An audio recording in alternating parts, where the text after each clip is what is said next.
We're talking Philly sports.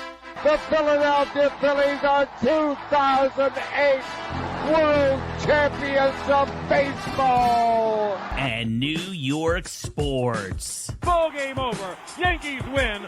The Yankees win. And the unique history and relationship between the two cities. With Mike Carr. You're so money and you don't even know it. And Adam Turkel. I agree. Nobody's madder about than I am. They're going to say that, and I'm going to look at them and say, "Hi, you're right." This is the Battle for I-95 podcast, starting now. All right, welcome to the Battle for I-95 podcast. This is episode 18. It is brought to you by Easy Moving. Moving's hard. Do it the easy way. Servicing Fairfield, Connecticut, and removal in New York.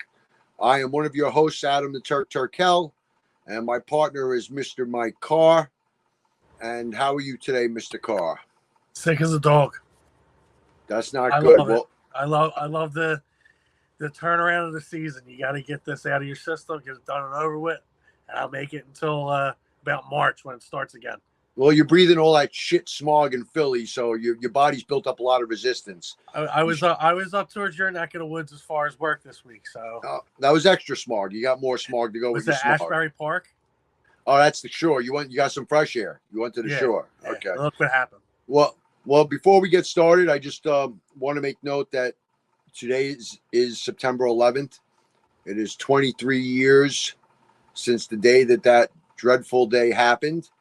And I want to offer my condolences to anyone that has and still suffers with the memories of that day. A day of a lot of pointless death to people that they didn't deserve. All they did was get up and go to work that day or get up and get on a plane that day, and their lives were taken. So on behalf of the Battle for I-95, myself and my partner Mike as well, Yes. My deepest condolences, as we all recognize, never forget. Never forget. Never forget. With that being said, we're going to just touch baseball real quick, Mike. I don't want to get too deep into it because we have a lot of football to cover on today's show, including last week's scores and this week's upcoming games. Baseball season is winding down. Under 20 games to play. The Yankees in the last 81 games are 5 games under 500. All of a sudden, Aaron Judge and Soto have stopped hitting. 14 games now. Judge is hitting 198. Soto is hitting 206. Not a good time to be spiraling a little bit. They're up, they're down. They win, they lose. They win, they lose. I believe they're exactly 500 in their last 18, 9-9. And I just don't have a lot of confidence going into the playoffs the way it's moving now. They finally brought up Jason Dominguez, and now they're running a rotation with him and Verdugo in left. And it is what it is. My confidence is not high. They will make the playoffs. Baseball is so screwed up this year. Your guess is as good as mine. I don't know if they're good enough to win. I don't know if they're going to get knocked out in the first round. I don't know if they're going to win the division. I don't know if they're going to be the wild card. I don't know what the fuck is going on. All I could say is it's a mess. Mike, how about you Phillies? Well, the Phillies aren't doing bad. Phillies beat the Rays last night again. They have their last of a 3-game set with them. They will then come home this week to play a 3-game set with the dreaded New York Mets, who are now, was it 1 game? Tied with the Braves. Tied with the Braves for the next wild card spot. Here's another fact for you, Mike. Something I didn't know until I just heard a little while ago. What's that? Over the last 60 games, do you know who has the best record in the majors? Is it the Mets? It is the New York Mets. Wow. For a team that was 11 games under 500, they're now 13 over. They're not hitting well either, but their pitching, which was really underrated, has been surprisingly good. And they're right in the thick of things. And, you know, I don't know about the Braves this year, Mike. They just don't seem to have enough left in the tank. Yeah, they're hurt. And, you know, they're, like you said, they're just said there. They don't have enough in the tank. Who knows? Maybe I don't know if they can get skidded out, but they might fall down to that 6th seed. Right now, the 4 and the 5 are 2.5 games ahead of them. Right. And with them and the Mets jostling for that last position, and I do believe they have a series coming up, 3-game set in Atlanta. For both teams, obviously, must win, no questions asked. Must take at least 2 out of 3. Whichever team doesn't is going to have a problem. And the Phillies, kind of hanging tough there in first place, going to cruise to the division title, let all the minions underneath each other chop each other to pieces, trying to get the scraps that are left from the table, and away you go in the National League. Yeah, quick numbers. Yankees are 17 games away from clinching a bye. Guardians 18, Astros 24. You mean magic number of 17. Magic number, excuse me. Right, thank you. LDS, meaning at least the 3rd seed. Yankees are at 12, Guardians at 13, Astros at 24. The wild card comes down to Orioles, Royals, and Twins. Orioles with 13, Royals with 20, and 23 for the Twins. So we still have a lot of baseball still to play. That's how close these leagues are, even in the mid part of September going into October. National League, Phillies are 16 games away. They are now the top seed in. As of right now, they are the top seed in. What the fuck? I know. Fuck my life. Dodgers 19 and Brewers are 22. We also hold a tiebreaker with the Brewers in case they decide they want to start fighting back. Divisional, Phillies with 15, Dodgers 15, Brewers 21. Those top 3 teams are pretty much set at this point, unless the Padres come up with something. The Padres can't even come up with anything because they're in the same division as Dodgers. Wild card, Padres 17, Diamondbacks 18.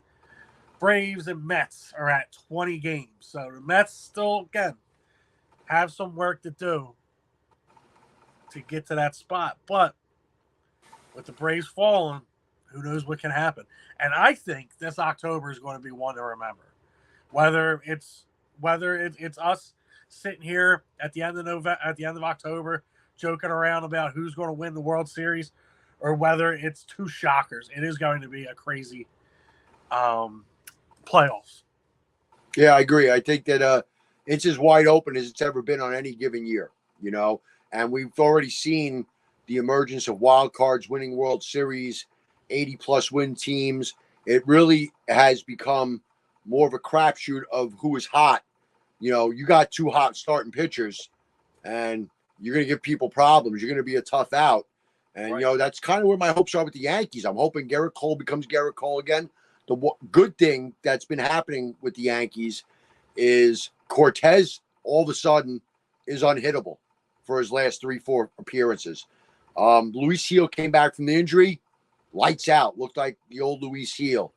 And Clark Schmidt, who before he went on the injured list early in the year was, in all-star contention. He had a just over 3 ERA, was pitching great. He came back and looked great. So my hope for my New York Yankees is I always believe pitching is what wins in the playoffs. I've always believed that good pitching stops good offense. And I'm hoping that the Yankee pitchers are in line to where we have 3 or 4 really top-notch starters to shut teams down, because the offense is a little bit of an issue. It's been a little bit of an issue all year except for Soto and Judge. And now with both hit, it's a little more of an issue with both not hitting.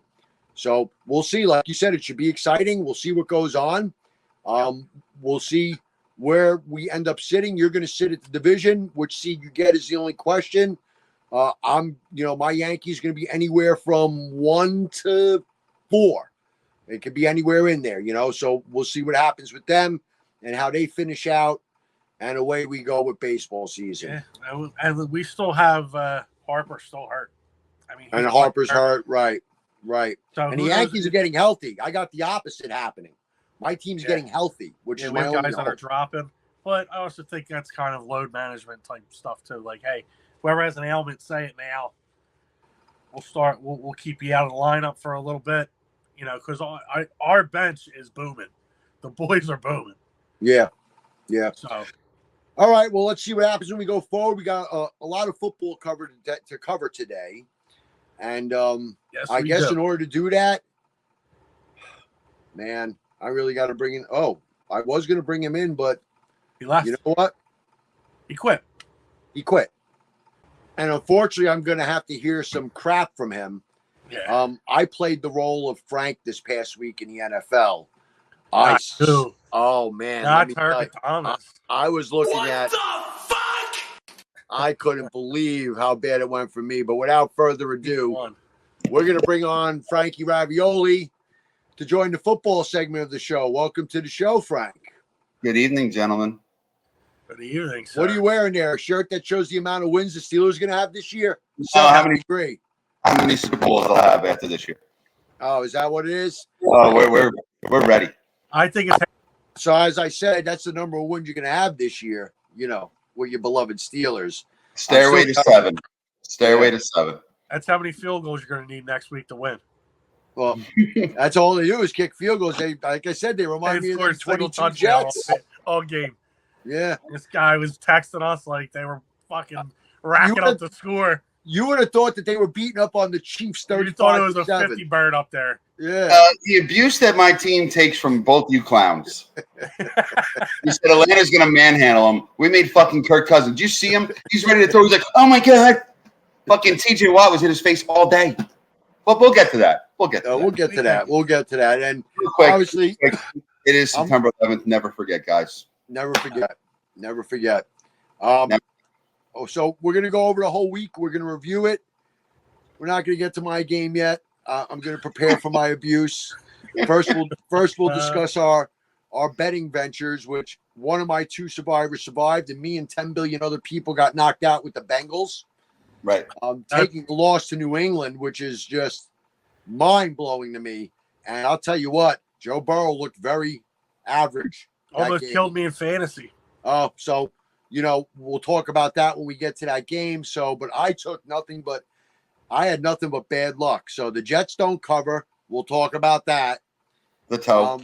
I lose by a toe with the Ravens because the guy's toe hits the end zone in the last play of the game, and they were going for 2, so I was going to cover either way with that. Yeah, bad either way. luck. My over-unders in the toilet, and only one of my survivors survived. So Turkish Stradamus is in the hole to start the season. Love it. Frankie did okay. Frankie had himself 1-1s across the board. He had himself Except for Survivor. I was 2-0. Except for Survivor. Both his survivors survived. He got 1-1 on his over-unders and 1-1 on his direct picks. And Mike was absent for that segment due to his favorite internet company making life difficult. Oh, yeah. Thank you, Xfinity. You know what? I just want to shout out Paul for coming out and fixing the wire, the one wire that connects everything. I want to shout like out Paul, done. too, because you were ass last week. It was terrible. Terrible. Yeah. God awful. Yeah. Let's just hope it stays this way. We will. All right. So let us get ready to get to business. All right. Yeah. NFL week 1, we had some big surprises. You know, we had some things happen we didn't expect. One of them we discussed, but we're just going to go down the road and start quick with, I think, a game that kind of went the way everybody thought. One way or the other, thought it'd be a close game, which it was. Lamar Jackson was phenomenal. I mean, he still is his team. Surprisingly, Derrick Henry, no show in his first game as a Raven. And we have a game come down to the wire that, you know, would have either been a 27-26 loss or a 28-27 victory because Harbaugh was holding up the 2s. They were going for 2.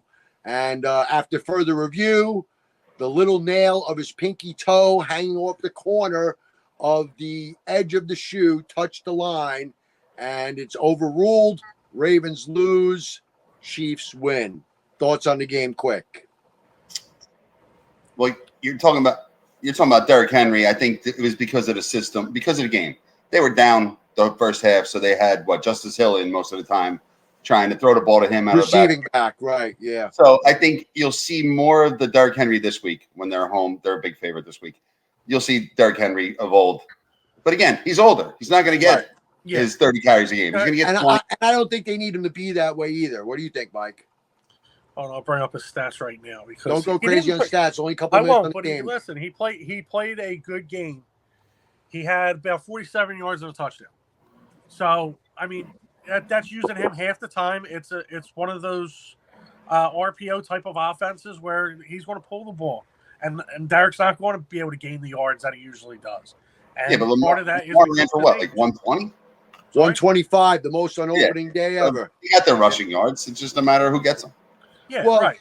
Lamar, it's a broken different team. plays. A broken play with Lamar is the most dangerous play the Ravens have. Absolutely. When he drops back, the secondary drops back, and things open up a little. And Lamar is just his lateral movement. He's fast. It's his lateral quickness and his ability to make people miss that is just insane. The way he moves. So, Right. Ravens get their 0-1 in a tough loss. Chiefs, defending Super Bowl champs, raise the banner, and they go 1-0. And we are off to the Friday night game, which was a lot closer than I thought it was going to be. I think a lot closer than Mike thought it was going to be. Yeah. To the Packers' credit, the offense looked good. They stayed in the game. They made some big plays. The Eagles secondary, which has been my one question about the Eagles going into the season, because they do have a rookie back there, takes time for things to mesh. That looked to be the issue a little bit for the Eagles. But your addition of Saquon Barkley in game one is an absolute success. And he looked more motivated than I've seen him in the NFL. He was running the middle, putting his shoulder down. Say that one more time. Where was he running the ball? He was okay. I'm gonna make you happy, Mike. Okay, Saquon, listen to me. Here we go. I apologize, Saquon. You played really well, my brother. You did a good job, and I'm very happy. Hey, didn't he? So Saquon Barkley has a big game. Hurts does what he had to do. Hurts threw 2 picks. Threw 2 picks, though. 2 picks. And the big story of the game, Jordan Love goes down. Will be out 3 to 5 weeks. They haven't ruled him out yet. They're trying to play him this week, which is dumb. Playing. Frank, it's dumb. Just sit here. Frank, listen. I understand. He's not playing. I know. I get that. It's gamesmanship. He's not playing, okay? Wait till that Malik Willis era starts, but go ahead. Yeah, so they're going to have to play him this week, but in game and review, I think the Eagles did what they were supposed to do. They won a game I think they're supposed to win. A little shaky in week 1, but who isn't shaky in week 1? Not many teams looked like they were, except for one, of course, looked like they were up to top speed, top par. The game kind of went in the direction I thought it would go, and the Eagles go to 1-0, Packers drop to 0-1. Frankie, any observations on the game? Yeah, you said it. Saquon, he was phenomenal. That wheel route, that guy catches anything in his area, and he doesn't get many passes thrown to him. I remember even with the Giants, he threw that wheel route and scored against the Commanders last year, a couple times, I think. But that's going to be a problem for the NFC with Saquon in the backfield. But Mike, were you happy with it, Mike? I'm very happy with it. And somebody that needs a shout out on the receiving corps is Devontae Smith. He had 7 catches. Like, we're all talking about A.J. Brown because A.J. Brown had the big catches. Devontae, you throw the ball to him, for him being 160 pounds, he gets open and he keeps people off of him. Yeah, he got embarrassed one time a couple years ago in his rookie year. So what? The dude is a sure receiver. Well, I think they did what they were supposed to do, and now we will move on to the next game, which was ridiculous. Oh, man, was it? I'm watching this on Red Zone, and I get up, I get myself a bite to eat, I go to the bathroom, and I come back, and it's 35-0.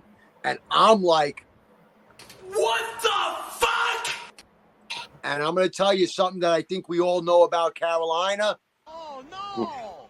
We suck again. Yeah, they are. That I think that's the worst team in the NFL.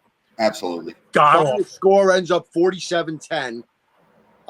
Positives on Carolina, the plane made it home. Yeah. That's the positive. Negatives for Carolina, they showed up at the game. And the Saints just mauled them all game long. Completely non-competitive. Now, the question is Are the Saints maybe a little better than everybody thought? Or is Carolina really that putrid? Mike, you're up. What do you think? I think that the Saints are just a little better than what we think they are. I think Carolina is also that putrid. Derek Carr is.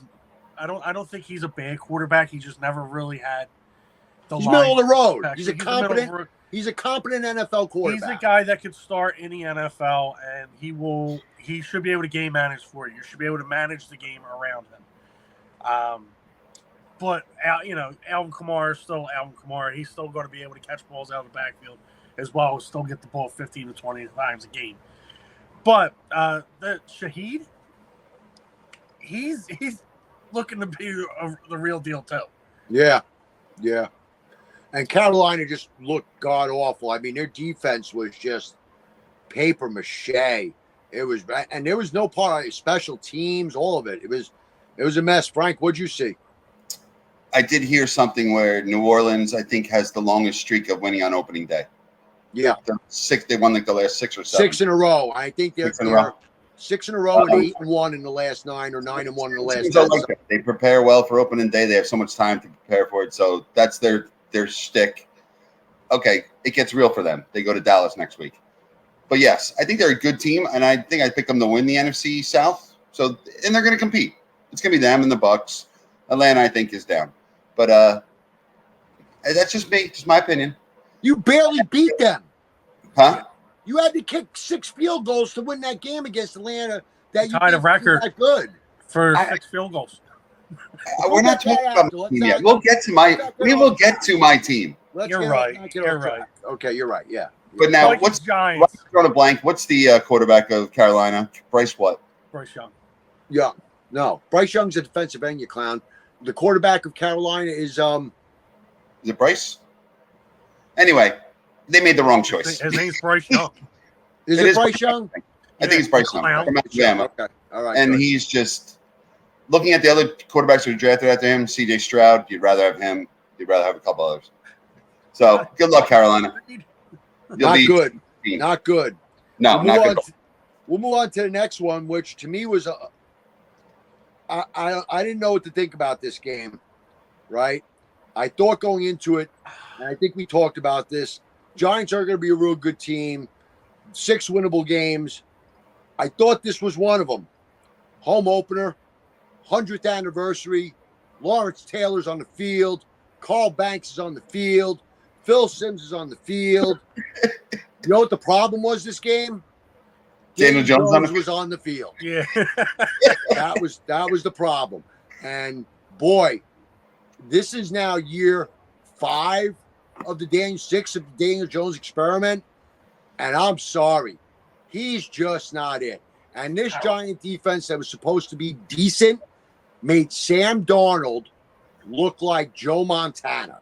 I mean, it was not a good look for the Giants, not a good start. I'm wondering if this team's even going to win 4 or 5 games now. Minnesota doesn't just come into New York and win the game.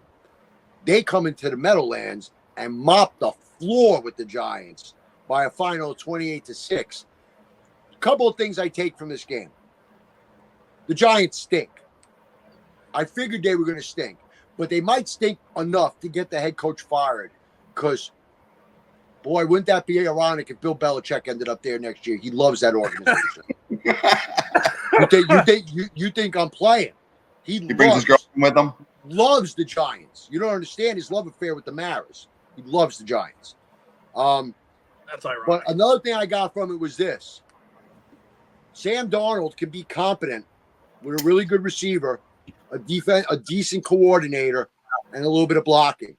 That's the best version I've seen of Sam Darnold yet. And I'm thinking last year when he was in San Francisco, he might have finally learned a little something, gotten away from freaking the mess that was the Jets and the mess that was Carolina. And then, he goes to San Francisco with Shanahan, maybe behind Brock Purdy, got some things straightened out. And he looked like a competent NFL quarterback this week. And I feel good for the kid because I always felt the Jets ruined him. So I'm happy for Sam that he looked all right. Mike, what do you think about the Giants and the Vikings in this past game? I know it's going to be typical Giants when that pass went up He caught it, flew out of his hands. Next guy caught it, fumble, and then you knew the Giants were going to giant that game. But Aaron Jones was the diamond in the rough. Yep. They were running the ball at will on the Giants. And They pushed that's them good around for us all game. because that means that we have 2 games where we're going to have over 100 yards rushing. I'm calling it now. Take the over. Yeah, that wasn't good. Frank, what'd you see in that game, Frank? I saw that the Vikings have a very good defense, and They do. they manhandled the Montreal Canadiens on Sunday. Fucking uniforms, my God! Ugliest things I've ever seen. Just throw those in the trash along with Daniel Jones. You might be the ugliest thing I have ever seen on a football field. The Montreal, Michigan Wolverines. Oh my God! As a Steelers fan, I hated the Bumblebee uniform. Those were worse. Yeah, it was terrible. I mean, and the Giants looked as bad as the uniforms. You know what I mean? Right. But I think what your point was with Darnold, with that defense, you know what? Who knows? Not saying they can make a run, but 9-8, 10-7. Yeah. We'll see. And that would be. Listen, if Sam can get that's a step in the right direction for them. That's a good step in the direction. And let's not forget, Sam's only 27, 26. So if it works out for him, maybe he gets a serviceable career the rest of the way, and goes forward. So on that game, the Giants are 0-1, looking bleak. The Vikings walk away with the win. Now we have the shock that destroyed survivor pools across the land. The shock that made me want to cry because my hatred for this team is so deep that any smile on anybody from Boston, and I mean this, okay? Boston. Fuck Boston. That's right. I mean that. But the Patriots somehow, their defense legit. Looked legit. I mean, their defense bullied around the Bengals, bullied around their receivers, put pressure on Burrow, didn't let them run. And the special teams made big plays. And the New England Patriots, who were the biggest underdog of the week, don't just cover. They come away with the outright 16-10 victory. And I was shocked. I couldn't believe how bad Burrow looked. I couldn't believe that New England's defense was that stout. Frank, is that New England's a lot better than I thought? Or is that Burrow's coming back from surgery, the Bengals are out of sync, and they got to get some things together? It's a little bit of both, but what it is just like I said, the Saints were 6-0. This coach for the Bengals, 1-5 in season openers. They don't play anybody in the preseason. So this is their first action. And Jamar didn't practice for the whole preseason. They're out there. T. Higgins didn't play. So but Bengals will be fine, but it's going to take him a couple weeks to get in. Eagles didn't play anybody in preseason. They threw up over 30 points. And let's not forget this, Frank.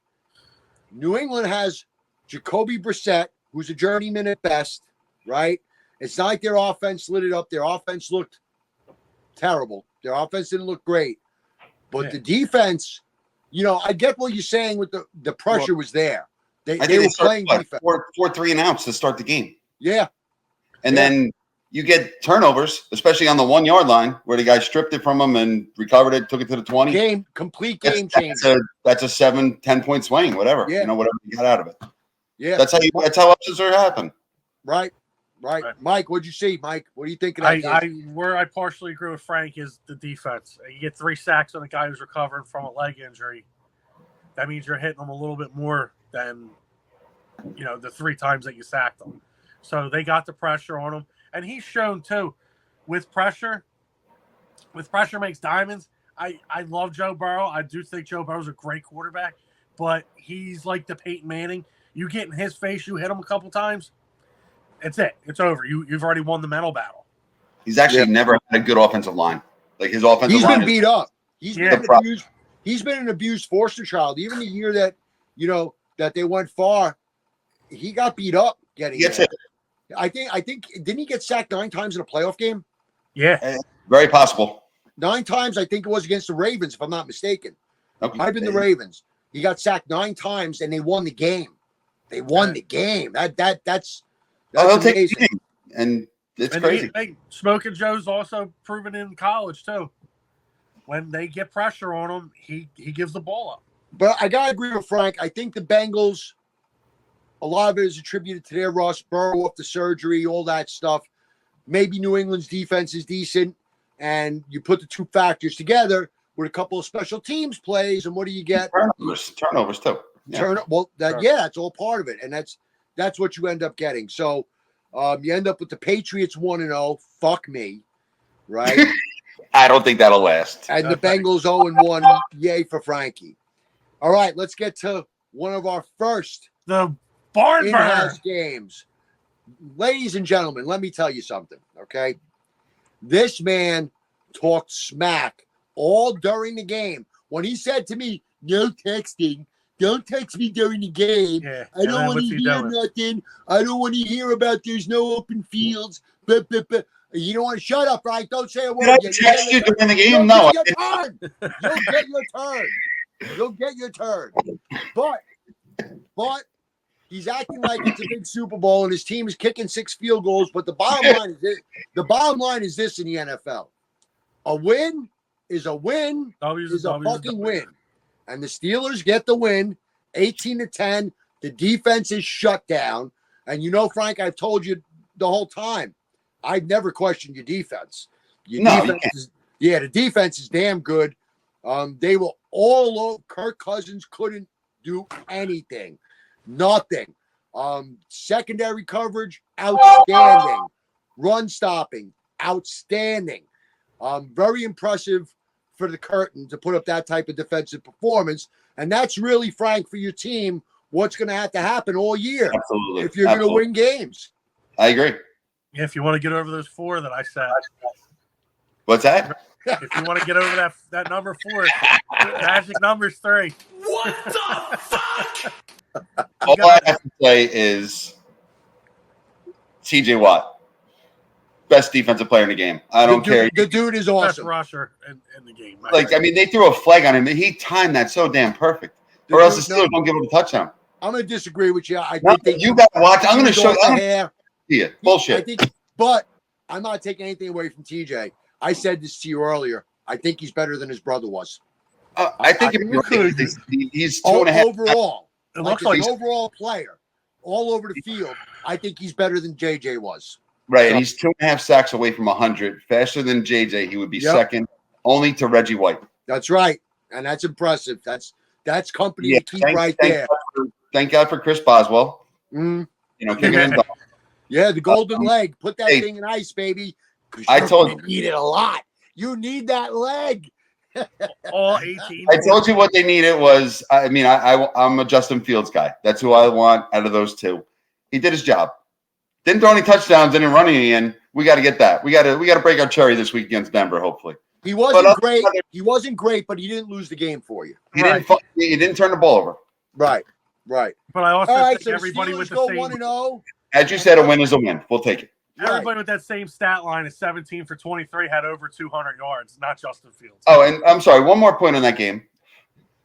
Kirk Cousins looked like he had a torn Achilles. He did. He did not look good. He didn't look ready yet. You're going to see. You will see Penix in that lineup. Soon. I'd say by week 6. Either that, or Cousins will severely improve.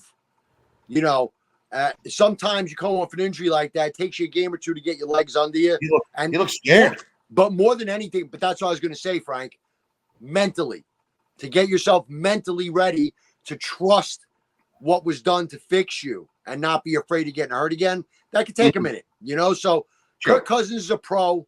He's been there a long time. He's not that old yet. I think Cousins will recover, and I think that Atlanta's still going to be okay. I still think they're going to be a good team. Listen, it was a hard-fought game, Their defense played pretty well, too. They kept you guys in the red zone, didn't let you get into the end zone. Yeah, so not very good game, very competitive game, and the Steelers are 1-0 and in first place, scumbag. Everybody else 0-1. I love it. My 8-1 to win the division looks fucking rock solid right now. Looking good right now for you. All right, next game. We all thought this game was going to be tight. Yeah. We talked about this game. and we all thought this was kind of a toss-up. I think we were kind of a split decision on who was going to win the game. It ends up being a 2-point game with the Texans eking one out. Eking one out against the Indianapolis Colts. My takeaway from this game was Texans are good. CJ Stroud is still looking like he's on that direction to be a top-tier quarterback in the league. Indianapolis is very well coached. Very well coached. Richardson is also, I think, on his way to the track to be one of the top quarterbacks in this league over the course of time. And it was just a good competitive game. It was a really good game. Both teams played well. Unfortunately, somebody has to lose. Mike, what do you see? Again, running the ball. Joe Mixon, I mean, proven that he still has it behind a good offensive line in Houston. And the emergence of Nico Collins as probably a top 10 receiver in this league. He had 6 for 117 last week. So, I mean, you had a guy who's catching the ball and getting the yaks. Yep.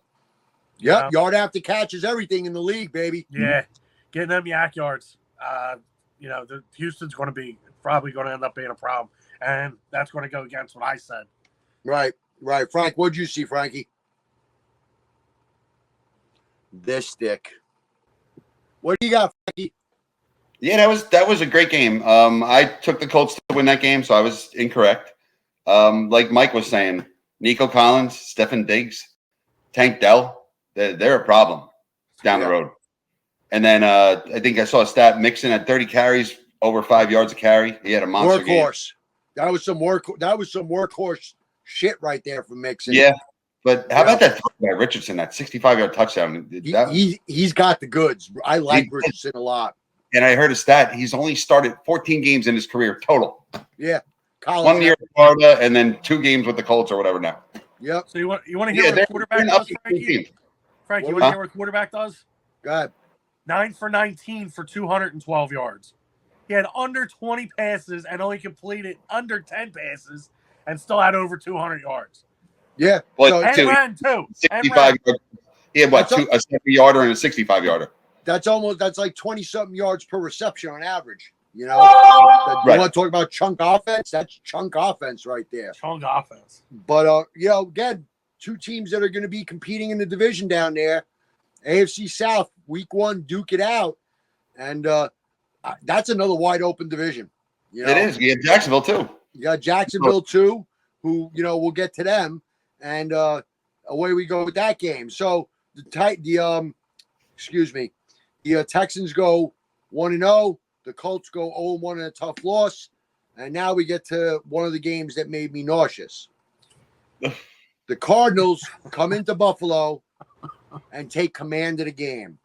And I'm sitting there on red zone like the evil scientist. But I forgot something. Josh Allen plays for the Buffalo Bills.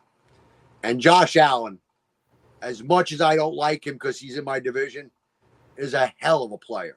Mm-hmm. And he brings his team back from what looked like was going to be a disastrous home opener.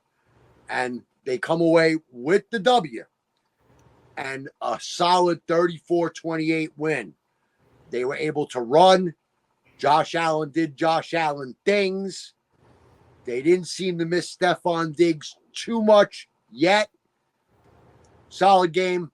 Big win to come back, but they did have to struggle to win at home against a team that has a very low over-under and is not expected to be very good this year. Frank, what'd you think of this game?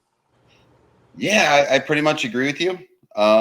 Watching that first half, I'm like, well, what's going on here? Because on my big fantasy league, I have Josh Allen as my quarterback. And I'm at my buddy's house who I'm playing against. He's like, he could score 21 points in about 3 minutes. And what did he do? That's what he did. Yep. And then he's like wrapping his left hand. I'm like, all right, it's his left hand. He can play next week. I don't care if they got a short week. He's playing tomorrow night. It doesn't matter. Absolutely. But Arizona, I think, is actually – they could do a little bit of stuff this year. They're not terrible. They didn't look terrible that game, and they came out hot as fire. I mean, the first quarter, But Marvin Harrison Jr. did nothing. dude, they Nothing. were embarrassing Buffalo. They started out the game embarrassing Buffalo. I was like, wow, this is not what I expected. I mean, they got Connor. Connor's a hell of a running back, and you still got Murray. I mean, and then Harrison's going to be good, but he didn't look good yesterday on Sunday. So Connor was a workhorse for him, he was. especially early in the game. Connor was a workhorse. Mike, what'd you see? You know what I saw? I saw my nerd fantasy team almost lose it because of Josh Allen. So I'm with you. Fuck the Bills. Okay. And he could snap his leg because he always gave me another gray hair. Busting tables. Come on. That's not too rough there. That's not too rough. Okay. So the Bills go to 1-0 into a tie in the East, and the Cardinals fall to 0-1. No, a heartbreaker. Next game was a good game. And again, the game didn't start the way it ended. Bears and Titans.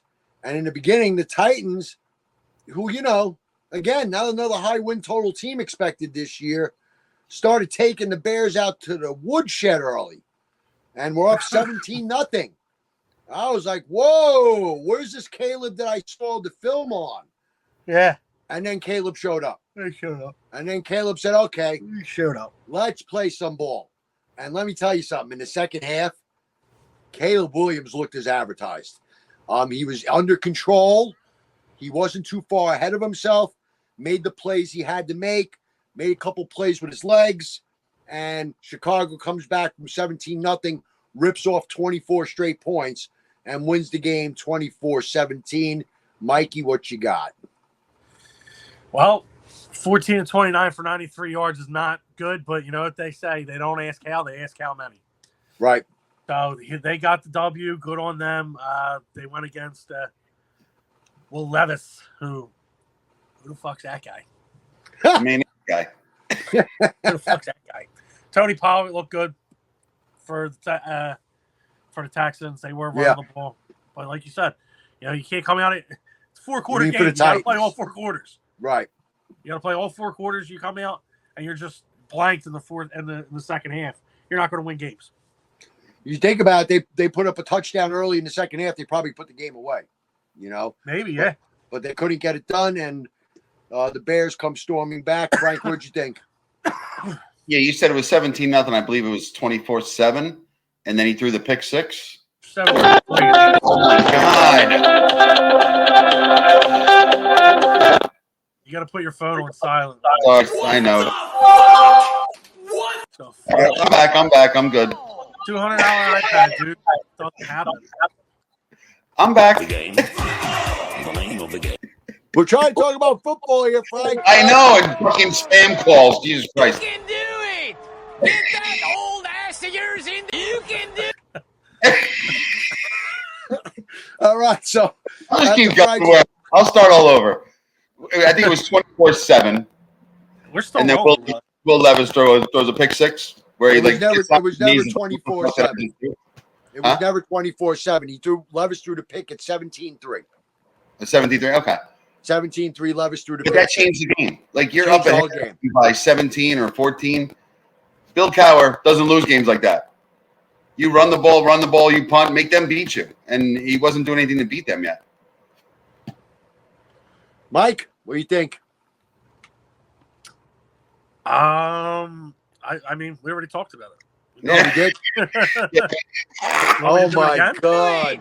Phone Get call. that Sorry. old ass of yours in That was my old ass. What am I forgot. working with here? What am My I working bad, with? sorry. So you end up with the 1-0 Bears and the 0-1 Titans, and now we go to the battle for Fla La Land, where the Jaguars played the Dolphins, and tight game throughout.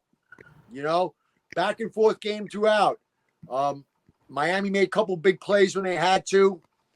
Wasn't a spectacular offensive game for them, which we've gotten used to seeing. They have an explosive offense. For Miami? What's that? For Miami? For Miami. And Miami two guys hasn't- over 100 yards. That's not. No. Maybe they didn't light the scoreboard up. But Miami's a 35-point-a-game type team is what I'm talking about, right? And you end up with a tight 2017 game. Listen, it was just one of those games. It was one of those games where the whole game looked like it could go either way. divisional game.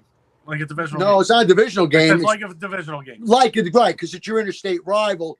Right. Again, Trevor Lawrence, not great. Not great. I'm starting to wonder. We're year 4 now with Trevor Lawrence, right? Year 4, year 5. Yeah, And probably 5. This is his second. This is his second year with Peterson. I'm just wondering if he was overhyped, and he's just not it. I mean, I expected to see more of that game. Miami's defense is not great, and they did not take advantage of that, and they ended up losing the game 2017. We'll start this time with Frank. Frank, what do you think? Yeah, I was just waiting for Tyreek Hill to play in handcuffs because I wanted to see. Yeah, I was just waiting for Tyreek Hill to play the game in handcuffs because I wanted to see if he could put up 200 yards. Oh my God, in handcuffs! What the fuck?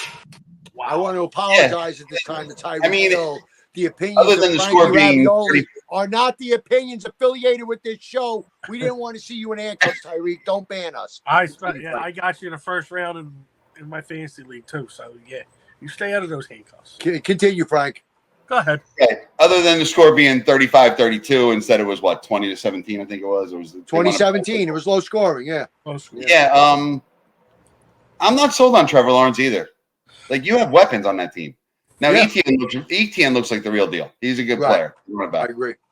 But he threw the ball to Evan Ingram I think he had 1 catch for 5 yards. I think he had 3 targets all game. Yeah, that's your guy to like move the sticks, and then you can go outside to Kirk and whoever else you got on the outside.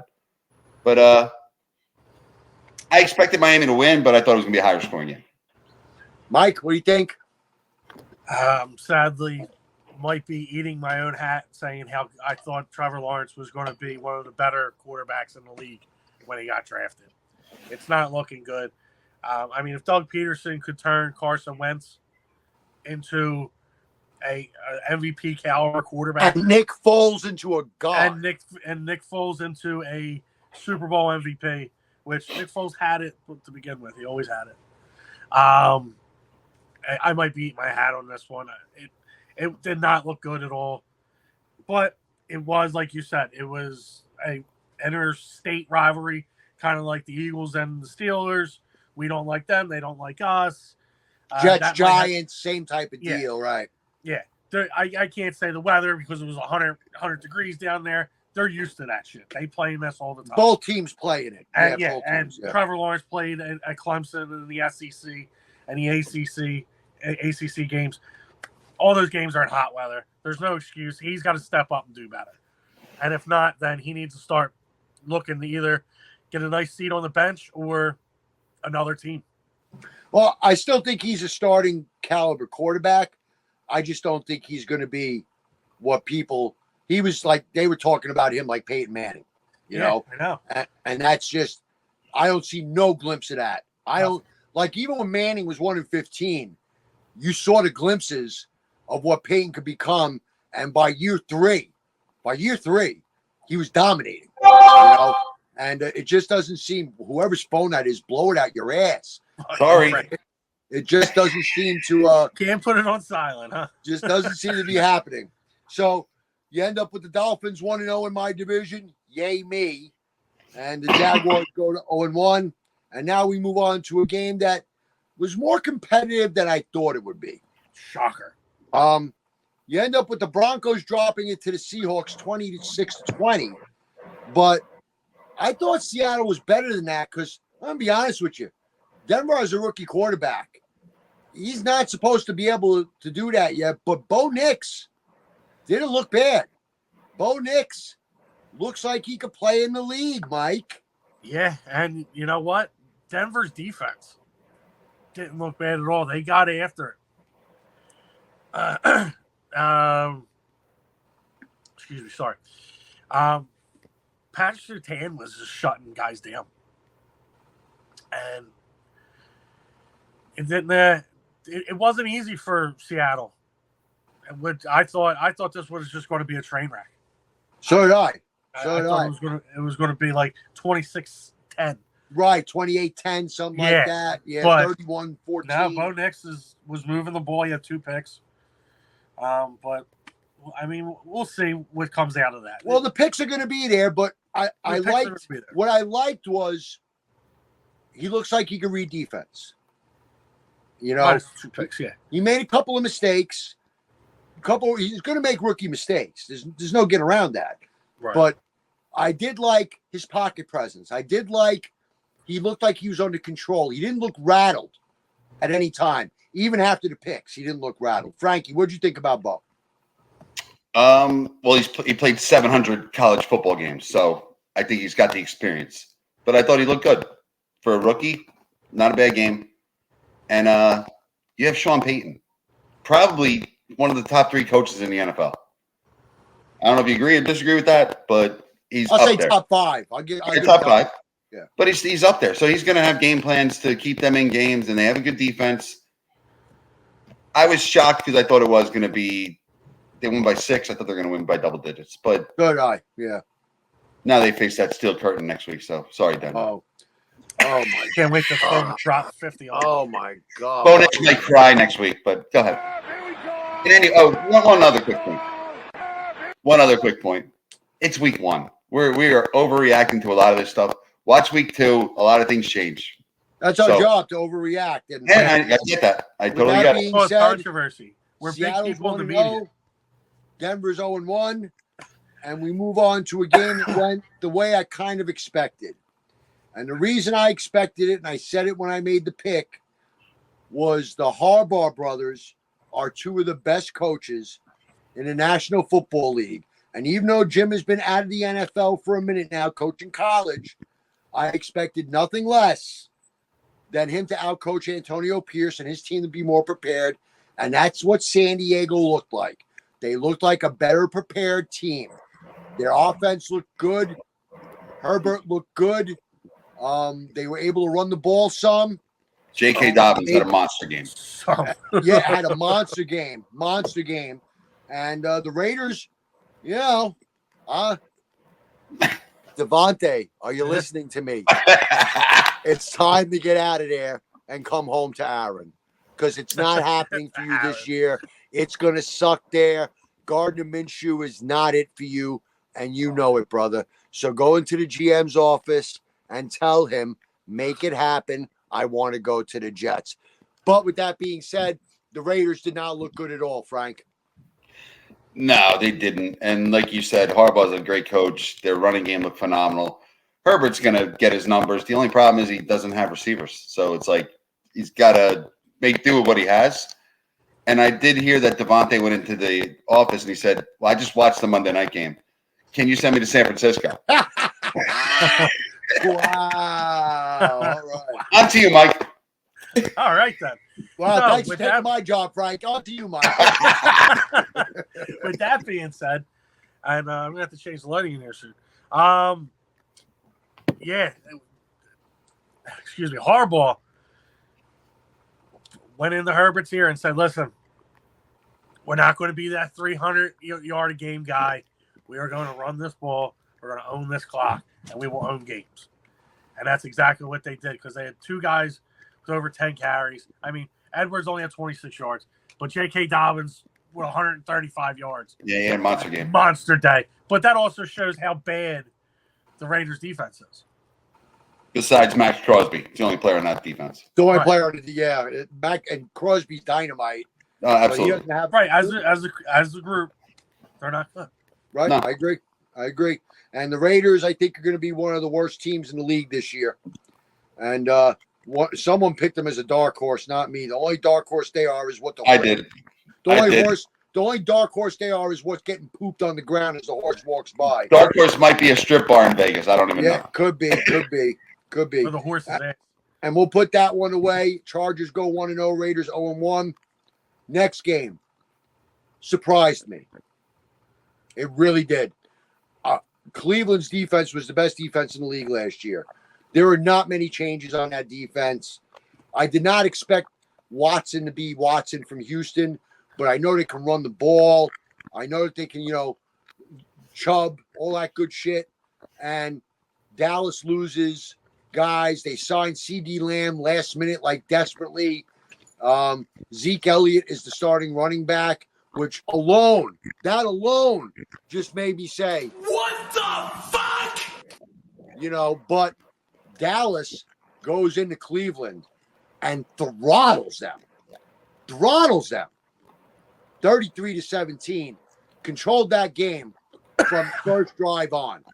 It never looked like Dallas was not in control, and Dallas's defense shut them down. They said, no, no, no, no, no, and it didn't go so well, Mike. Deshaun Watson stinks. Wow. Point blank, period. Nothing more to say. They played a good defense, but Deshaun Watson was basically wearing a star on his helmet. He stinks. He needs to just go and start opening his own Asian massage parlors. Call it a career. It's over. It's done. What the fuck? You want to start throwing things? Start throwing some. Once again, on behalf of the Battle for I-95 podcast, the views of Mike do not necessarily reflect the views of this show. But you don't We are disagree. not I'm turning the promoting light on. for Deshaun Watson to open an Asian massage parlor. Okay, so It could be Swedish. whatever. We're not Mike, assuming that all Asian people. But Mike, what's your biggest Dallas takeaway from this game? My biggest Dallas takeaway is that they still freaking stink. They can come with all the smoke they want. The season started. They didn't do shit. They didn't beat a team. Wow. They didn't beat anybody. Cleveland's a good team, Mike. I think They were a good team last year. They didn't beat a good team. This is the hate I have for them. Wow. Because Dak threw for 179 yards and Zeke ran for 40 yards. That took them almost the whole game to run those 40. That took them the whole game to run those 40 yards. That's how long that took. Okay? That took 1 hour to run 40 yards. And at this time, we'll now go to an unbiased opinion. Frankie? I'm really not unbiased because I hate Cleveland. Yeah. And again, I hate Cleveland just like Mike hates Dallas. And I love the fact that they have Deshaun Watson. How much do they owe him? What is it, like $300 million? He got 236 guaranteed. Have fun with that. Have fun. That's 235 wishy-washies. It's not looking good. He had another Watson experiment. It's not looking good right came now. out like Sunday or yesterday that somebody said that he fucking sexually assaulted him again. What a shock. He's just not a good dude. He's a crumb. Yeah. Well, anyway, sticking to football, not personalities. Okay. I was actually dead wrong about this game. I thought Cleveland. Here's the thing. Coach. As you know, and I know, we have guys that watch these guys every week, and when it's getting reported that he's sexually assaulting and he got caught at the age, that reflects on the kids, and that reflects on our players too. And if you're gonna take this step, be like Charles Barkley, make commercials, say I'm not a role model. Yeah, I hear you. You want to be the bad guy. We're going to get off that game now because it's getting too much into the personality of a player. I understand. I want to discuss game results and our take on the game, and we're going to move past that one now. And the Cowboys are 1-0, tied with your Eagles for first place. And then your other division opponent, who I thought a little better of than I got this week, the Commanders, give up 37 points to the Baker Mayfield Buccaneers. And, you know, the Bucs made the playoffs last year, and everyone kind of thought it was fluky, you know, myself included. And here we go. They put up 37 points opening day against what's a decent defense on paper, the Commanders. Not to be giving up 37 points like that. And the Bucs win going away 37-20. My take from this game is not much on the Washington side because rookie quarterback, new head coach, going to go through growing pains. Times you're going to look good, times you're going to look bad, and it just is what it is. My take from the Buccaneer side, Baker Mayfield has found a home. And I always liked Baker. When the Jets drafted Darnold, I actually wanted them to get Mayfield. And it didn't work out that way. And I thought he was put in a real bad situation in Cleveland. And he really made the best of it. Got him to the playoffs. Beat the Steelers? He beat the Steelers in a playoff game. You didn't think that Baker Mayfield with that team he had at the time was going to be able to do that. Next year wasn't so good. Cleveland gives up on him. He goes to Tampa, gets in the playoffs last year, comes out on fire this year. Frank, what'd you think of Baker in the game?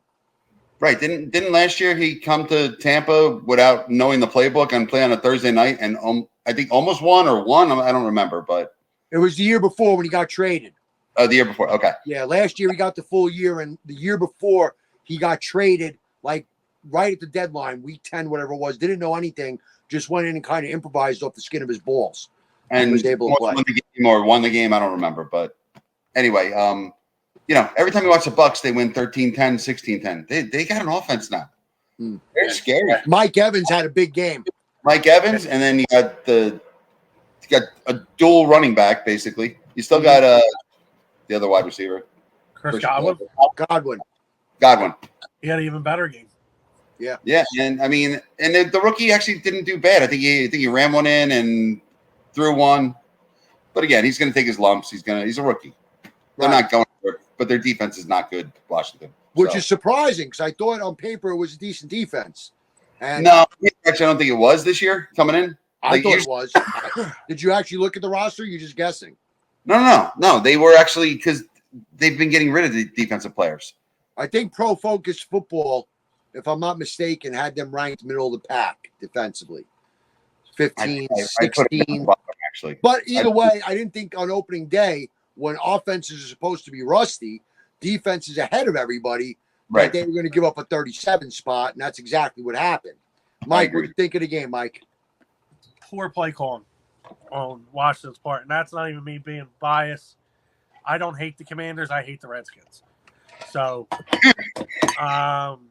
that's because the Commanders have never heard him yet. The Redskins have. I know. But they always play the Eagles tough. So they do always play the Eagles tough. They beat us last year. Yeah, when you have Austin Eckler and Robinson in the backfield, and they combine for 7 carries. Yeah, that's not good. Your number one and number two guy, which I understand. Eckler's more of like a scat receiver kind of guy. He can run the ball. He can. He had good years running the ball. He had good years running the ball, and he will go between the tackles for a guy who will swing outside and catch a ball. Regardless of that, I'm sorry, they had combined 14 carries. Robinson had 40. I was looking at the receiving yards. Your leading receivers, your leading rusher is your rookie quarterback. It's not usually good. That's usually like, hey, first read, not there, run.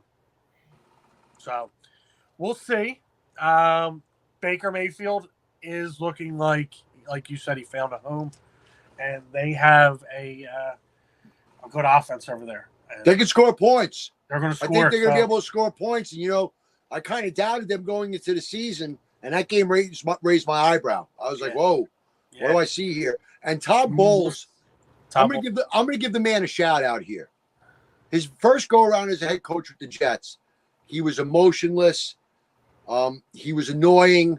He was Rexish in the sense that he didn't touch the offense. There were things about him that were frustrating, but I think being a DC under Bruce Arians for a couple of years and being around Tom Brady has seriously benefited Todd Bowles. And I think that Frank should shut his phone the hell off. But I think that Todd Bowles has evolved as a coach. I think he's a better coach than he was. I will say he is now what I will call a better than average NFL coach. That was my biggest takeaway from this game. Really was. I can agree with that too. So you got the Buccaneers 1-0. Commanders dropped to 0-1. We move on to the Sunday night game, which was a barn burner. It was a good game. Probably the best game of the weekend. Fun game to watch. Real good game.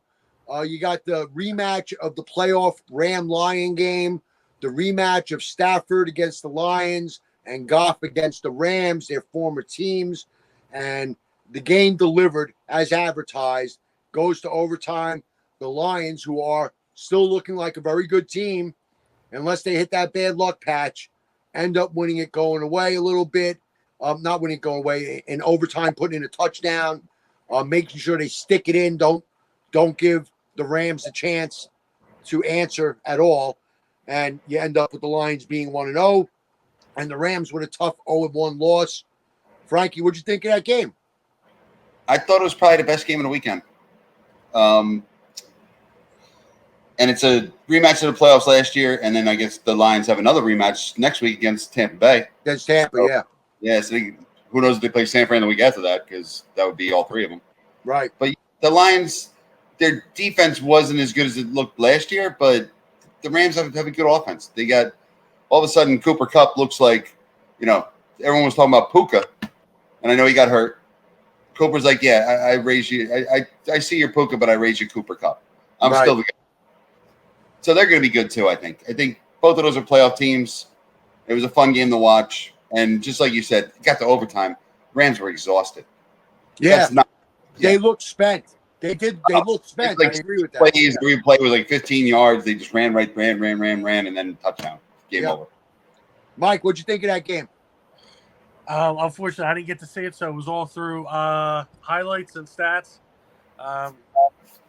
I just never thought I'd see the day where I could go, wow, Detroit Lions are a good team.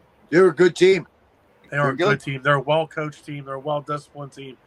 And they can move the ball however they want to. And they're a tough team. Yeah. That's probably their biggest quality. Yes. Is that they're a tough team. Physically their offensive line, they got a brutal offensive line. They may have the best. Really good. If not San Francisco, Detroit is the next best line in the league, if not the best line in the league. Yeah. No doubt. Probably the best right tackle in the game. Yeah. Yeah. Oh, and their center's top notch. Yep. Their head coach is a former lineman who brings lineman attitude to the game. And gotta love that. You could see it. You could see it in the way they play. They play for Dan Campbell. They'll run through a wall for that man. And that's a big piece of a football team. And Detroit, I dare say, is dangerous. Mm-hmm. Detroit is dangerous football team. But all right, so the Rams still do look good too. So I'm not taking anything away from the Rams. What game is next? Well, the next game. Which one? The Monday night game. So, Aaron Rodgers. I watched the All 22. Here we go. That's right. He actually wasn't bad. And the bad part of the offense for the Jets was they couldn't run the ball. They couldn't keep possession. Rodgers had a drive where, and as a Jet fan, this is where I take my solace going forward. The Jets were a team that is built to win, that is all new parts, just kind of slapped together. San Francisco is in the midst, 5-6 years deep now, of being a championship contender with the same coach and the same system, the third year with the same quarterback now, and knows Robert Saleh up and down, and boy, did he outcoach the shit out of him. And this has been my fear all year with the Jets. While my hope is still, because Rodgers looked good, and I don't think that Garrett Wilson's going to step out of bounds like he did. I don't think that Lazard's going to drop as many, though he has a history of it, like he did on third down, which was bad on the first drive. I don't think Breece Hall is going to get shut down frequently. San Francisco's defense is a top 2 or 3 defense, and they were all over the Jets. On the Jets, this is the part of the game that upset me, guys. The Jets are supposed to have a top 3 type defense, top 5 at worst defense, and they got run the fuck over. Up and down the field. Up and down the field. And 8 straight drives. San Francisco took their hand, licked it, got it all wet, tightened it up, and stuck it straight up Robert Saleh's ass. Because a good coach, Shanahan, who worked with Saleh for years, knows exactly what Saleh wants to do defensively. And Saleh didn't adjust to that at all. And my concern for the Jets is that in getting Hassan Reddick, it cost them financially keeping a couple of other pieces, 2 of them being interior defensive linemen. And that showed. And that hurts. So here you give up these run stoppers to get the pass rusher you've been missing. The pass rusher gives up $800,000 this week to not play. which I still think is one of the dumber moves in the history of NFL football. And the Jets end up getting run out of San Francisco. Run out. No other way to put it. I'm not going to sugarcoat it. Final score 32-19. The last touchdown was cosmetic with Tyrod Taylor in the game. My takeaways from the game. Mike, that was the team you have to contend with in your conference this year. Oh, yeah. They are good. Up and down. Special teams. Brock Purdy's legit. The offense is legit. It don't matter if it's Christian McCaffrey or Sister Christian. With that offensive line, anybody can run behind it. And that is the key to them offensively is their offensive line. That is a damn good group. They are really good. On the Jets end of it, am I worried? No. I'll be worried if they lay an egg against Tennessee this week. But as long as Rodgers finished the game, which was my first and most important objective, is Aaron Rodgers get through an entire game as a New York Jet. And he had some Aaron Rodgers moments. And there's rust there. He hasn't played basically in 2 years. I expected rust. I didn't expect the defense to get treated like a hoe in a hoe house with 50 customers, because that's what it looked like. They got fucked all over the field. So feel free to roast me, you cocksuckers. Frank, you can start. Oh, thank you. Oh, you didn't want to save the best for last, huh? All right. Well, what I'll say is that game was won in the trenches. Offensive line for San Fran, much better than defensive line for the Jets, and vice versa. That way. It looked and that way. Line dominated your offensive line. It looked like Rodgers. Now, Rodgers, okay, you're right. He hasn't played in 2 years. He wasn't the old Rodgers where he would run out of the pocket and throw it on the run. Well, what did we just say about Kirk Cousins when we went over that game? No, he's coming off an injury, so it's going to take a little bit of time. Right. Brees Hall's not going to fumble. He fumbled twice in his career. Right. It happens. Shit like that. And then, again, Lazard drops an easy first down on the first drive. And that's an important drive. That's a absolutely. drive. You want to get momentum going, even if you pin them deep. That's fine. Get a couple first downs. Right. Start the game off right. But again, it's week 1. I'm not going to kill you yet. Now, if Tennessee beats you, oh boy. I'll be counting my $50 already. This is a program reminder from the Battle for I-95 podcast. In the event that the New York Jets drop a game to the Titans, next week's show will feature Frankie Ravioli with Mike, with Adam taking a week off. Mike, what'd you think of my dilemma? I think it's time to get the room ready for you at the penitentiary. What the fuck? Listen, man, it don't look good. It don't look good. I mean, all the stuff that you were promising, and I kind of fed into it a bit, man. Mike, he did this last year too. Just so you know. I kind of fed into it a bit with you because I was like, you know what? I trust Turk's take on Mike. I'm going to tell practice film, and then for you to show up against the Niners and just let that happen to you, Mike. I'm going to tell you something though. I watched the All 22, right? Hey, dog. The dog doesn't even like the Jets. I watched the All 22, right? Yes. And the Jets had some serious positioning errors. Their ends, oh my love of Christ. Go ahead. Keep going. On the All 22, one of the biggest problems of the night was that the defensive ends were over pursuing their lanes, pushing too far upfield, and San Francisco was smartly kicking them out, creating humongous holes. Right. So while the Jets line got pushed around, I'm not denying that. They did. The defensive interior got pushed around. I think that the defense will figure itself out. Of the units on the Jets, that's the unit that I trust the most to fix it. And it's the unit that looked the worst, which is very surprising. On the score. Adam, I do have one question for you, Adam. Brees Hall played the whole game except for that last cosmetic drive, which bothered me. Is that normal? I really thought that there was a point in the game when Brees fumbled the first one, where if I'm the head coach, you know, Robert Saleh, you're fucking awesome. You suck. I am immediately putting Allen in the game for a couple of drives for two reasons. Number one, to show the kid that I reward good play and discipline bad play. Number 2, to show Brees, your shit don't stink, bro. Hold the fucking rock. Okay. I thought Salah made a big mistake not getting Allen in the game as soon as Brees put it on the floor, because the way the game was going, right? San Francisco was out physicaling the Jets. They were pushing him around. Allen's a physical player who's going to put his shoulders down and run people over. Maybe, just maybe it lights a little fire under your offensive line's ass if this guy's going in their shoulders first and giving his body up and creating a couple of extra yards on his own. Maybe, just maybe, it changes the tenure of how your guys are playing. So, listen, I'm going to be honest about this. I'm going to bang on Salah all year, and it's not because I don't like the guy. I think he's one of the nicest people around. All the interviews I see of him, he's a family man.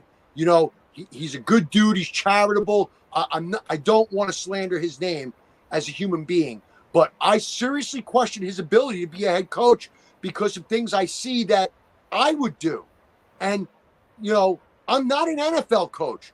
I'm some schmuck who coached fucking arena, who coached semi-pro football, and I'm looking at this game saying, Coach, where's the adjustment? Where's the freaking adjustment here? How are you lighting a fire under your team's ass? They're pushing you all over the field. And they didn't do anything. And that bothers me. Some guys are just coordinators. They're not head coaches. This is true.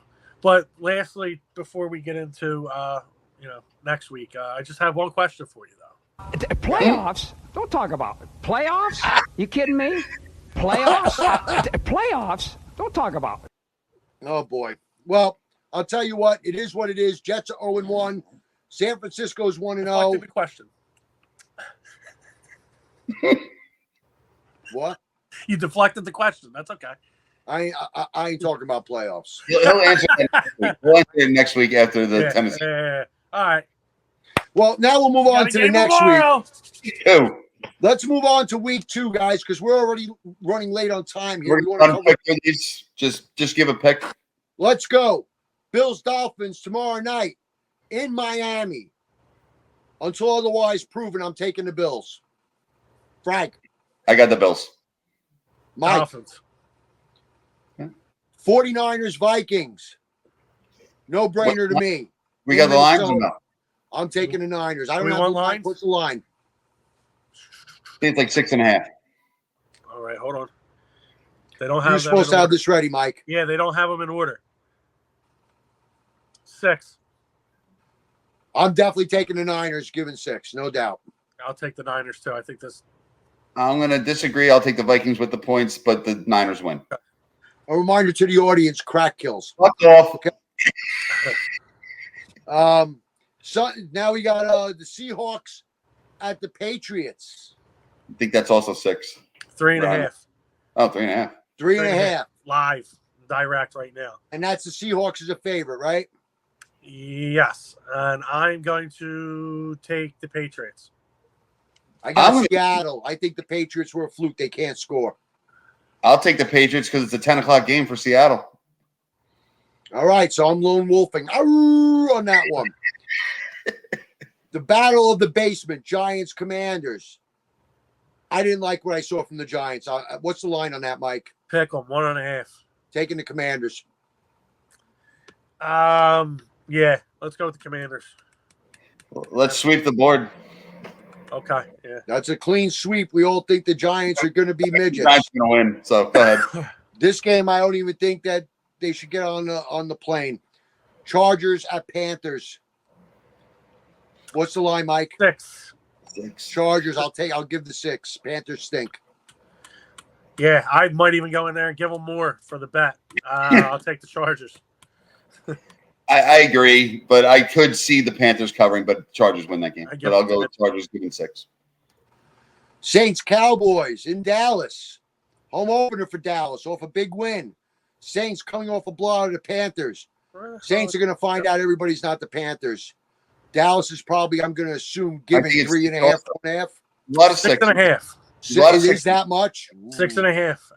They're 6.5. I'm still going to take Dallas in this game. I just think that it was too easy for the Saints. It's not going to be that easy this week. I'm going to take the points. And I'll take the Saints. I'm going to root for the Saints, but I see the Cowboys covering the 6.5. Colts Packers. No Jordan Love, out injured. I think the Colts are giving a little bit. 3. Colts giving 3.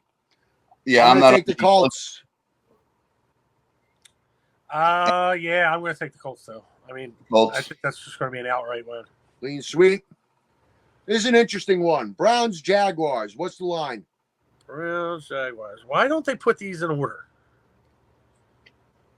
All right. +3 for the Browns.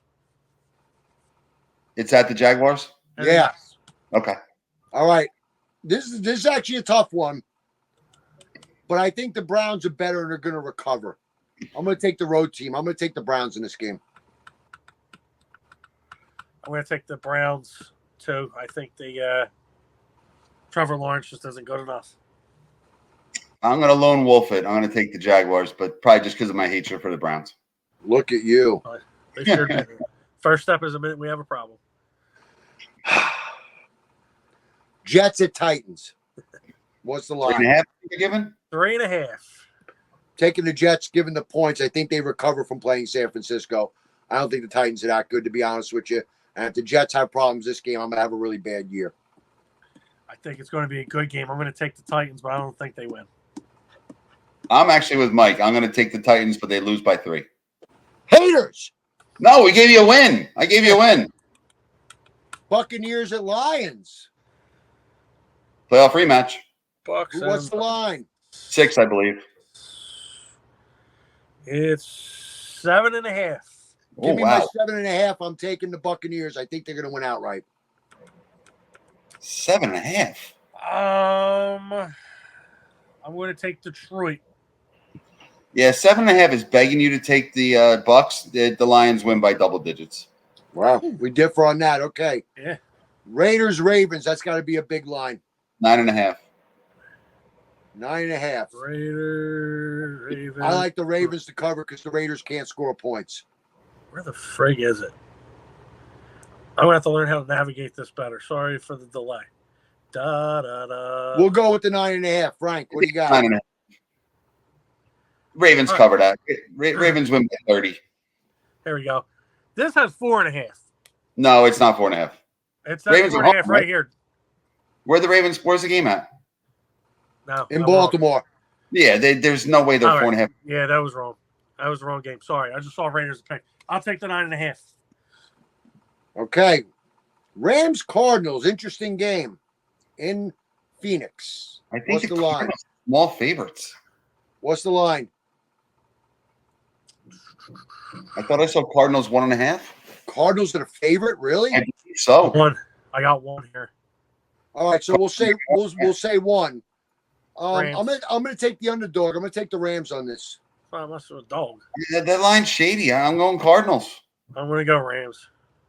I mean, you're even gonna get a point. This is either a recovery game or an uh-oh game. Bengals at Chiefs. Ooh. What's Chiefs the line? Are 5 favorite. I just don't think the Bengals can hang with the Chiefs. I got to give the 5. I'll give it 5 too. I'll probably. You know what? Bengals always play the Chiefs tough, but I got to go Chiefs. Also, I'm gonna go with the board. Steelers at Denver. Denver's 2.5 dog. Yeah, they might want to go 3 or 3.5. I can't. I can't take the Broncos. I just can't. I have to take the Steelers. I'm going to take the Broncos because just that showing last week. I mean, you won a game on 6 field goals. You can't score.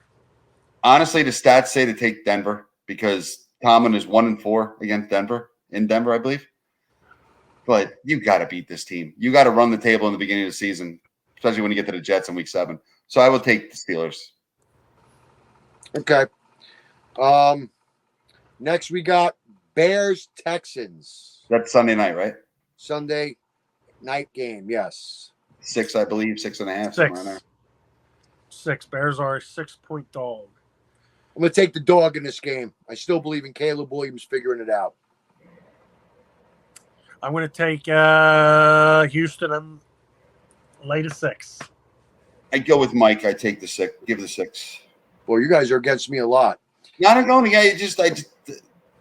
Yeah, whatever. And they're missing receivers. Monday night, what are the Eagles giving? It's probably a big number. 6.5.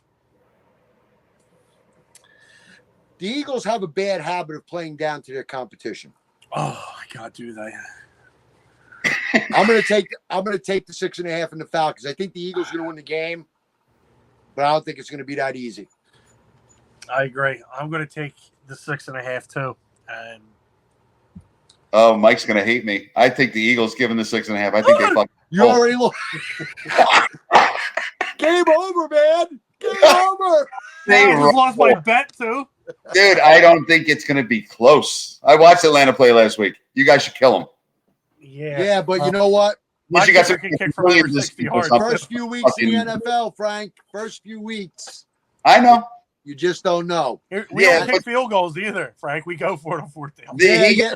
And not only that, you look at the Eagles over the last 3 years. They seem to lose to teams that they shouldn't lose to. The Jets with Zach Wilson, right? The Commanders. Not usually at home. Yeah, granted, they were home for the Jet game too. They were home for the Jet advocate, and not because I'm no. Last year the Jets game was at MetLife. No, the Jet game was their first ever victory in Philadelphia. Not because I'm a homer, but the Eagles are. Yes. All right. Are 20-2 in their first 20 games of the season. All right. Hey, listen, I said I expect the Eagles to win the game. You know? Me too. I just think Atlanta's going to hang close. I think that it's going to be. They are going to hang close. I think again, they could they're be up. Going to have to figure something out for Kirk Cousins. Obviously, the game plan didn't work last week. Right. He's going to face more of a rush this week. Eagles could be up by 10, and the Falcons kick a late field goal or whatever and blow the spread up or whatever. You know, I mean, it's just one of those games where I just think it's going to be kind of like the Eagles will be winning the whole game, but Atlanta will be hanging around type of game. You know what I mean? One of those types of games. So Survivor picks, guys. Mike, you get 2. You weren't here last week. I get 1. Frank gets 2. For my Survivor pick, I am going to take. Boy, I don't want to take them already. That's too easy. Baltimore. I'm going to take. You know what? Fuck it. My season's on the line. I'm taking the Jets. Why would you take them now? Because I want to save my best teams for later. Yeah, but why would you take them home? You went from this is a Super Bowl team to not one of the best teams. This is. I'm taking the Jets because I think it's safer than you think it is. Okay. Right? And the Jets, I don't know if they can have many safe games if it doesn't go well this week. So if it doesn't go well this week, I'm out anyway. So I'm going to take the Jets as my lone Survivor pick. Mike, you get 2. I'm going to pick the Commanders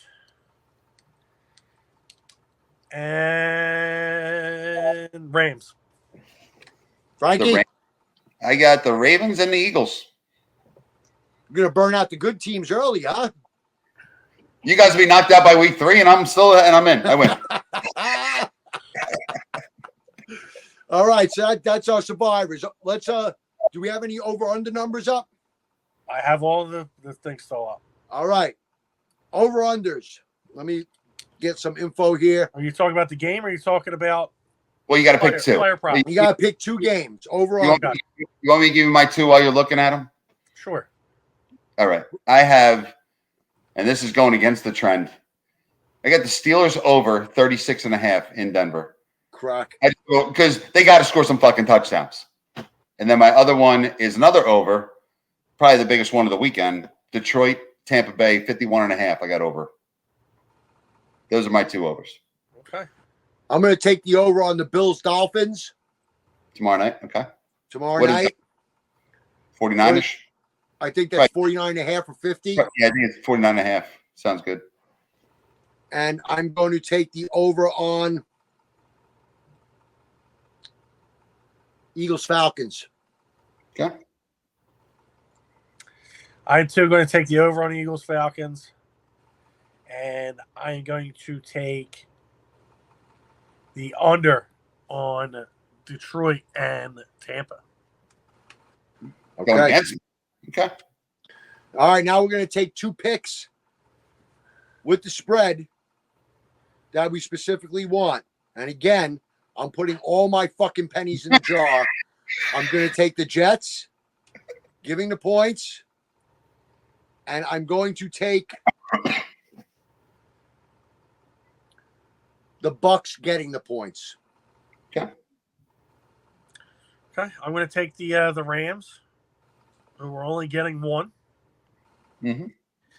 and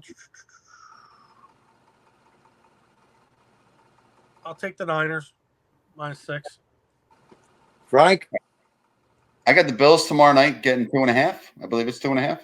2.5. And I'm going against Mike. I have Arizona giving 1.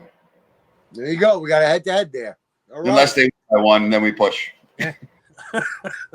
All right. So there are our week 2 picks, week 1 review. We are in an hour and a half, so we are going to get ready. We're going to let Frank stay for the end this time because we're going to close the show out with him because these shows get longer. So I want to remind you that the Battle for I-95 podcast is brought to you by Easy Moving.